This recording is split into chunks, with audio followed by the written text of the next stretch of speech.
Dear students, our next topic is properties of hydrogen halides.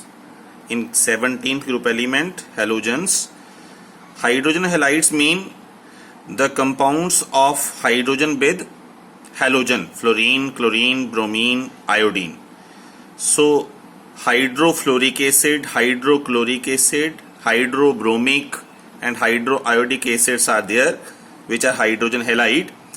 Out of these, hydrogen fluoride HF exists in liquid state due to intermolecular hydrogen bonding. Hydrogen bonding formed with fluorine of one of the molecule with the hydrogen of other. All other do not form hydrogen bond. That's why they are in gaseous state. Due to this hydrogen bonding, it exists in liquid states so that the melting and boiling point of HF is highest out of these hydrogen halide. And then the melting boiling point down the group from HS, HCl, HBr and HI, as the size increase, van der Waals forces also increases. That's why the melting boiling point also increases. But the highest melting boiling point out of these is of hydrofluoric acid. Next is degree of ionic character, which depends upon the size of anion. So degree of ionic character is highest for HF because fluorine is highest electronegative element.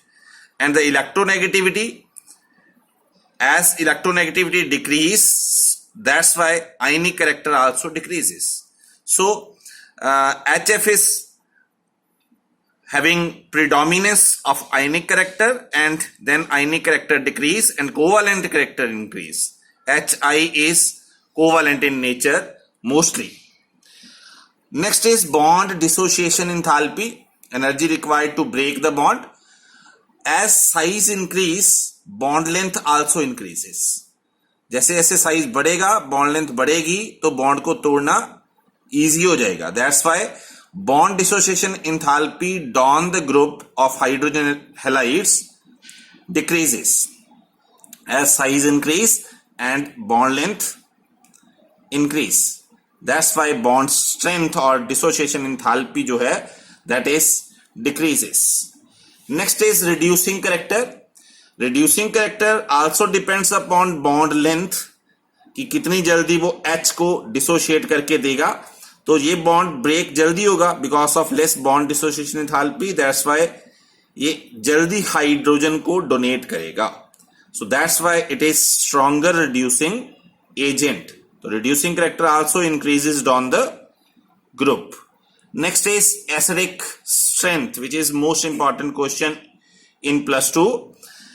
HI is strongest acid and HF is weakest acid.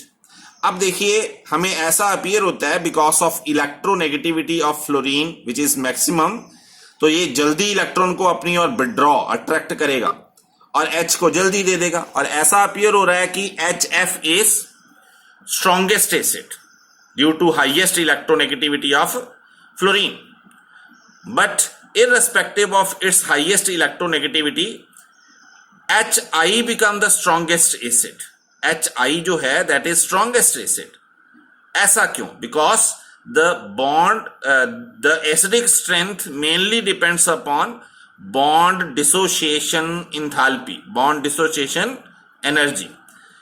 As HI bond is the weakest bond due to the large size of iodine, so this bond dissociate easily to donate H positive ion. That's why HI is strongest acid irrespective of the less electronegativity of iodine. ऐसे लगता है कि ये strong acid होगा but ये weak है. तो ये बहुत इंपॉर्टेंट क्वेश्चन पेपर में आएगा आपको. Next is chemistry of chlorine. Chlorine, which is a pungent smell, which is a yellowish green gas and having pungent smell and cause suffocation and is a poisonous gas, and due to its release, headache may take place.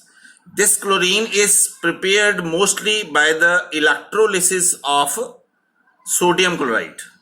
अगर हम NaCl sodium chloride mean नमक में हम current pass करें इन molten state, इसमें थोड़ा पानी डाल के, then it will dissociate into its ion, sodium positive ion and chloride ion. अब हमें पता है क्लोराइड आयन का मतलब है जिसके पास इलेक्ट्रॉन ज्यादा है. तो जिसके पास ज्यादा इलेक्ट्रॉन है that will donate electron, mean oxidation will takes place, and oxidation always takes place at anode. So at anode, chloride oxidize to give chlorine gas. So this chlorine gas is very poisonous and cause suffocation and having pungent smell. तीखनी smell होती है इसकी, yellowish green colour की ये gas है. अब जब हम ये क्लोरीन गैस को स्लेट लाइम में पास करते हैं, स्लेट लाइम का मतलब क्या है, calcium hydroxide. Whenever we pass this chlorine gas into slaked lime, calcium hydroxide, then it gives us the bleaching powder. It gives us calcium hypochlorite, CaOCl twice. ये जो calcium hypochlorite है, this is known as bleaching powder, which is used for the bleaching of water or bleaching of any articles. ये bleaching powder जो है, इससे related question जो important बनता है वो है कि chlorine show permanent bleaching action.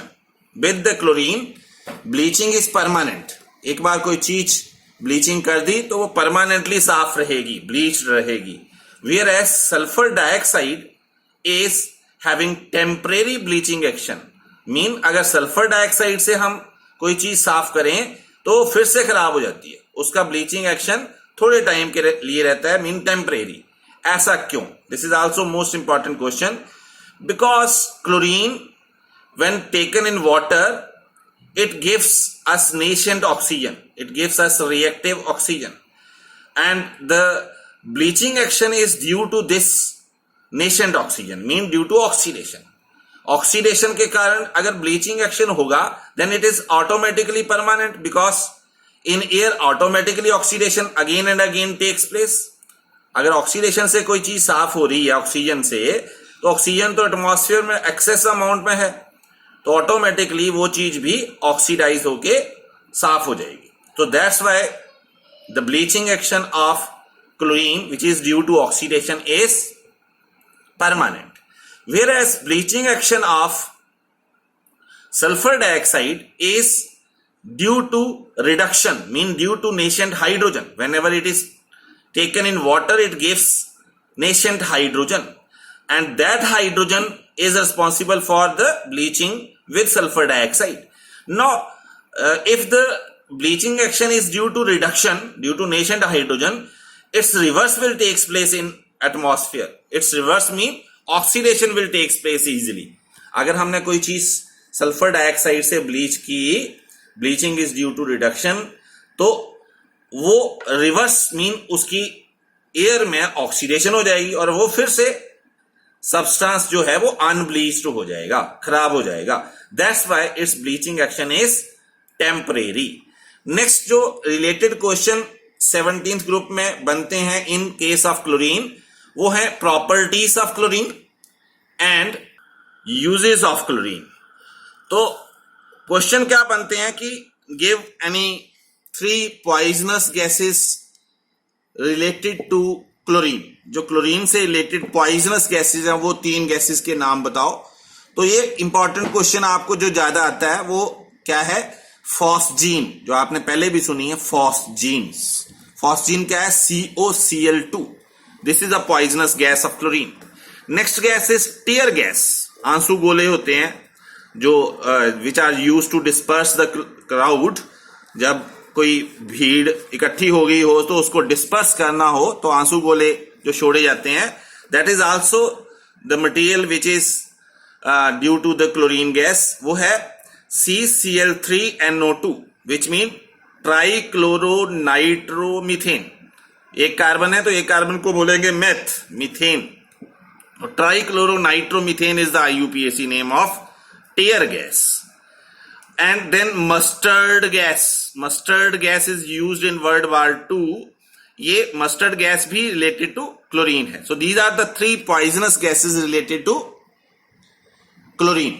Next जो है वो है laughing gas. आपने सुना होगा laughing gas, which cause hysterical laughter. जबरदस्ती का हंसी आती है. वो laughing gas का फॉर्मूला भी पूछ लेते हैं आपको. तो वो फॉर्मूला क्या है? N2O, nitrous oxide, N2O. सो ये दो क्वेश्चन आपके बने, एक तो poisonous gases with chlorine and laughing gas. Next, so many uses of chlorines are given in the book. वो भी आप पढ़ो और कोई प्रॉब्लम है तो पूछो. Thank you.